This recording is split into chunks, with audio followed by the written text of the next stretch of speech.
एक महत्त्वाची बातमी। देशमुख हत्या प्रकरणात तपास करणाऱ्या पोलीस हवालदाराचा प्रश्न, काम करूनही बदनामी झाली की किती त्रास होतो हे कोण सांगणार तुम्हाला, असं पोलीस हवालदार विचारतात।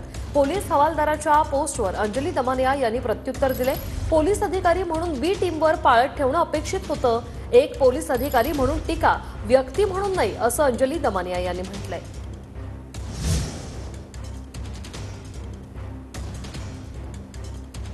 तर नेमकं काय म्हटलंय पाहूया। काम करूनही बदनामी मिळाली की किती त्रास होतो हे कोण सांगणार अंजलीताई तुम्हाला। सर्वच गोष्टी कायदेशीर मार्गाने नाही करतायत। मदत कोण करतं, बोलायला आणि नावं ठेवायला सर्वच येतात। आम्ही काही सिनेमातील पोलीस नाही की आम्हाला तिसरा डोळा आहे आणि लगेच दिसले की पकडले, त्यासाठी विश्वास टाकावा लागतो। त्या बदल्यात काय मिळालं तर शिलार वाल्मिक कराडसाठी काम करतो, मी पोलीस खात्यासाठी काम करतो, काम करताना वडिलांना आठवतो।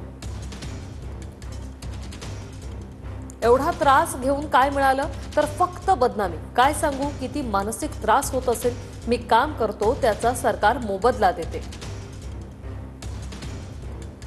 यावर दमाने यांनी काय प्रत्युत्तर दिले पाहूया। तुमच्या भावना दुखावण्याचा हेतू नव्हता, तुम्ही मोठी चूक केली। ज्याने देशमुखांना धमकावलं होतं त्यांना बरोबर घेऊन गेलात। तुम्ही पोस्टमध्ये लिहिलं त्यांच्या साथीदारांचा वापर करावा लागतो, मग तो तुमची साथ देणार की नेत्यांचा बचाव करणार।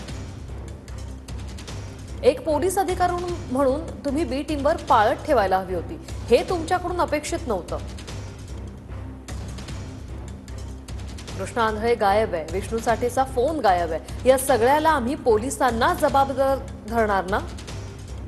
एक पोलीस अधिकारी म्हणून टीका, व्यक्ती म्हणून नाही, असं अंजली दमानिया यांनी म्हटलंय।